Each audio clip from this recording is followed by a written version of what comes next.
Ola, que tal? Benvidos a unha nova entrevista en Diario da Arousa. Hoxe está con nós Roberto Fariña, que é o presidente de Agade. Bos días, Roberto, gracias por vir ata aquí.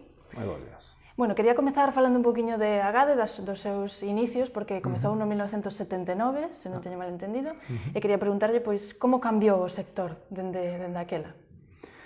Bueno, o sector cambiou totalmente, non? Estamos falando, pois, que en 1979 éramos prácticamente pioneiros na depuración, na distribución e na comercialización de molusco bivalvo. Falamos sobre todo de mexilón, que en parte foi creada gracias a estas grandes empresas mexiloeiras que deron o salto ao mercado e que todavía siguen, esperemos que sigan moitos anos.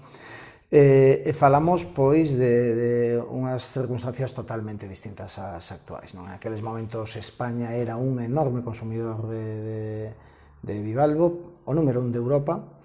Esas condicións, pois a través dos hábitos e a través da aparición de novos competidores, de formas de traballo, pois van cambiando ata chegar á situación na que estamos a día de hoxe, non? Unha situación que non é mala, as cousas como son, a nivel comercial seguimos sendo potentísimos, cunha produción mexiloeira que levamos un ano 2024 moi bo, despois de pasar un ano 2023 moi malo, e un 2025 que, bueno, nestes momentos estamos cun episodio de toxinas moi forte, pero que esperemos que teñan un bo final de ano, non? O que si está claro é que a Agade e as empresas da Agade foron prácticamente as que puxeron o nome de Galicia no mercado, é dicir, estes pioneiros que nos anos 60, nos anos 70, ata conformar esta asociación, era xente pois que cos seus Land Rovers, cos seus 1500, cargaban de marisco, chegaban a puntos onde incluso non chegaba pois a Coca-Cola prácticamente, non? É dicir, a red comercial que fixeron en aquel momento foi inmensa. Vimos pois como en todos os povos de Castela, en Andalucía, en Cataluña, xa existía o marisco galego, sobre todo pois por unha gran profesionalización por parte da distribución galega. E como afrontades, falabasme da toxina, tamén hai unha crise importante pois noutros mariscos como a ameixa, que hai moi pouquiña produción. Como afrontades esta crise do marisco? Ben, nos a día de hoxe a principal preocupación que temos é o descenso de consumo dos produtos de fresco, que vimos ademais dende hai moitos anos, bueno, non moitos anos, pero sí, a raíz dos anos post-Covid, indicando que esa caída dos consumos dos produtos do mar e sobre todo do fresco estaban aí. Vemos ademais pois como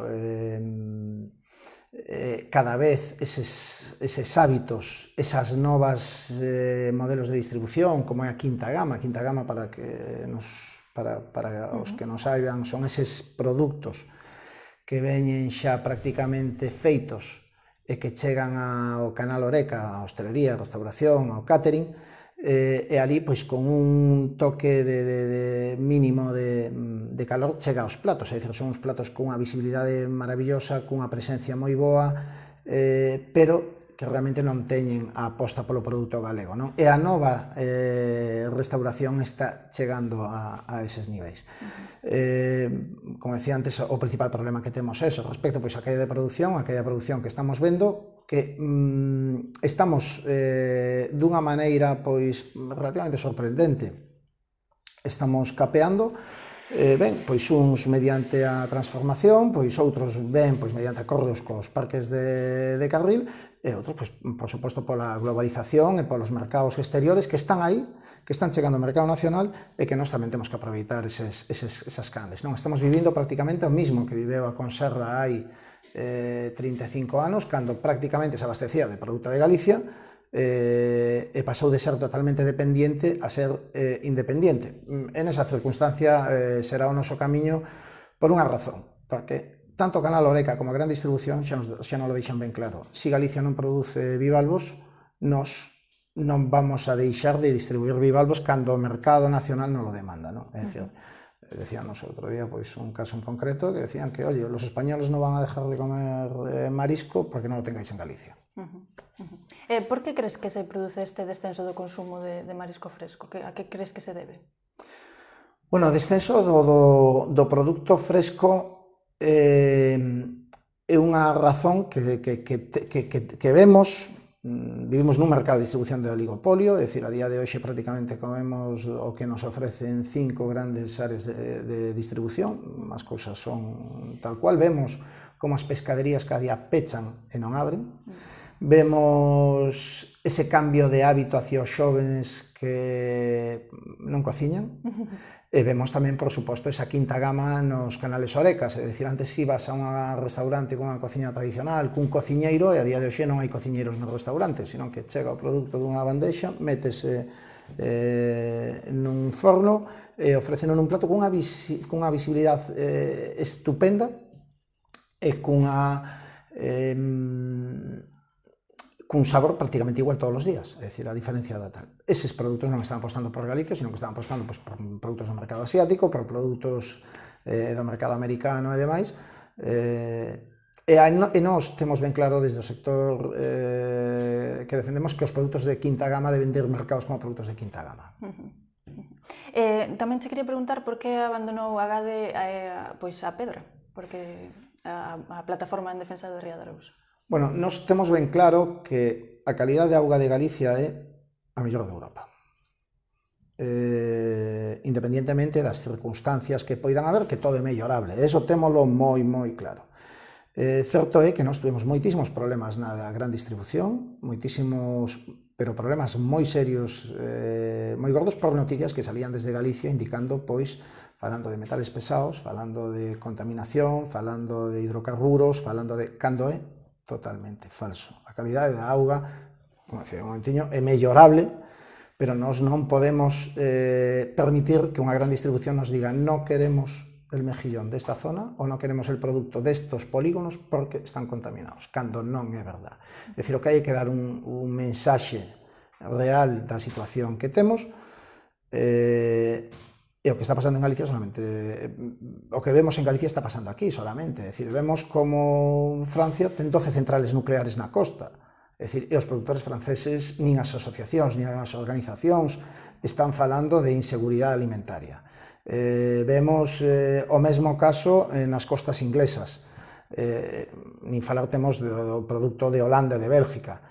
Sen embargo, nós, os galegos, somos os que estamos poñendo en dúbida o noso produto, algo que carece de sentido. Por lo tanto, hai que ser respetuoso e hai que ser real co que temos nas nosas praias, nas nosas instalacións e nos pratos de cada consumidor. No 2020 fixeches unhas declaracións defendendo o vosso sector, dicindo que non sodes os causantes do cambio climático, que a industria non é unha industria contaminante. Non sei en que estado está ahora mesmo esta intención que tiña o goberno de eliminar toda a industria que estea na costa, non? Que vos afecta tamén a vos. Como está isto agora? Ben, a Lolga foi unha loita moi dura. Foron moitos anos de pelexa enconada co Ministerio de Transición Ecolóxica, unha batalla que non debeu de manterse xamais porque carecía de sentido. É dicir, a proposta de Madrid era apartar do litoral calqueira actividade independiente que necesitase ou non necesitase a captación de agua de mar ou a ubicación na costa en base a unha protección medioambiental. Eso que supón un total descoñecemento da realidade de Galicia. As nosas empresas non contaminan, o sector productivo, o sector mar industria galego alimentario ten que estar no litoral, primeiro porque naceu aí, porque foi exemplo para toda Europa, porque non cabe outra ubicación. Está claro que esa proposta de Madrid ao final levou a un feito histórico, que foi que Galicia non tuvera outra posibilidade que fora regular o seu litoral dende Galicia. Certo é que tamén houve moita oposición dentro de Galicia, é dicir, vemos algúns colectivos que dubidaban deso, a pesar de que tanto a sociedade civil, como falamos de concellos, como falamos de universidades, como falamos de sindicatos, de organizacións productoras de mexilón e do conxunto do sector mar industria alimentario e do clúster de turismo incluso tamén, que apostaban obviamente por manter a actividade que ten tanto o sector mar industria como a xente que vive no litoral. Ti non podes apartar a xente da costa, que era o que ao final propoñía Madrid levando hacia o interior. Xa falando da asociación en sí, que facedes? Que facedes por todas as empresas, que son sobre 50, non? Que tedes dentro, que facedes por todas elas? Ben, nos agora somos en torno a 60 empresas, a GADE está conformado, naceu como a depuración, pero prácticamente agora está pechando a círculo, temos algunha hatchery, temos, por suposto, depuración, transformación, depuración, temos os laboratorios que están relacionados co conxunto do sector do mar, temos un transporte altamente especializado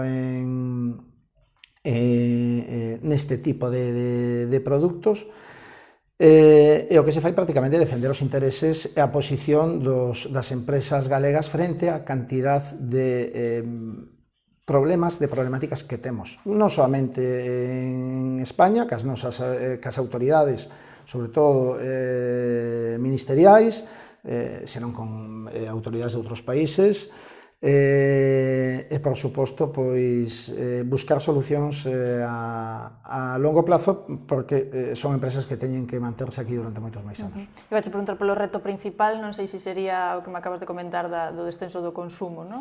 Cal sería a vosa principal loita ahora mesmo, nestes momentos? A preocupación principal é o descenso de consumo dos produtos do mar. É algo que realmente nos preocupa o ver que hai produccións que estánlle costando moitísimo poñelas no mercado. Hai que estudalas a fondo, pero eso non lle corresponde solamente á GADE. É dicir, a GADE certo é que nunca se escondeu, sempre falou moi claro, moitas veces estuvo quizás demasiado exposta en todas as problemáticas que defendeu, pero eu creo que aí correspondelle sobre todo a producción, e non a comercialización tamén, pero é dicir, algo que debe de englobar a todo o conxunto do fresco de Galicia, que é o máis afectado, sobre todo por unha razón, porque hai outras comunidades con acuicultura que están funcionando relativamente bastante ben, refírome sobre todo aos cultivos de peixe, que a día de hoxe estamos nos vendo como a deriva comercial. Vemos que o produto que máis se consume, o peixe que máis se consume en España vai a ser o salmón, o rodaballo, especies de piscifactoría, apartando sobre todo outras a un lado, non? Cando era algo fai anos totalmente impensable. Xa falando deso, como poderíamos animar a xente a que consuma este produto? O que temos que facer, todos recordaremos aquelas campañas do FROM, eu recordo cando éramos pequenos, o FROM foi capaz de apartar os inmaduros dos lineales, dos puntos de venta, e ademais sobre eso, añadir un aumento do consumo dos produtos do mar enorme. Está claro que as campañas existen e funcionan. Galicia está facendo unha campaña, tanto empezando de Galicia Sabamar, como o Bono Peixe, que é algo que o sector aplaudeu desde o primeiro momento, pero Galicia ten unha capacidade limitada que é a actuación de Galicia, en Galicia.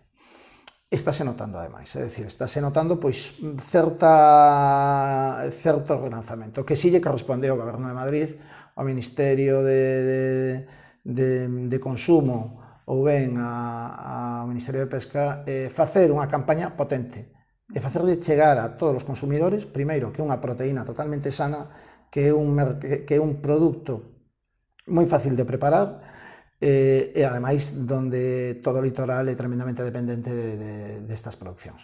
Ademais, no caso de mexilón, bastante económico tamén. É bastante económico.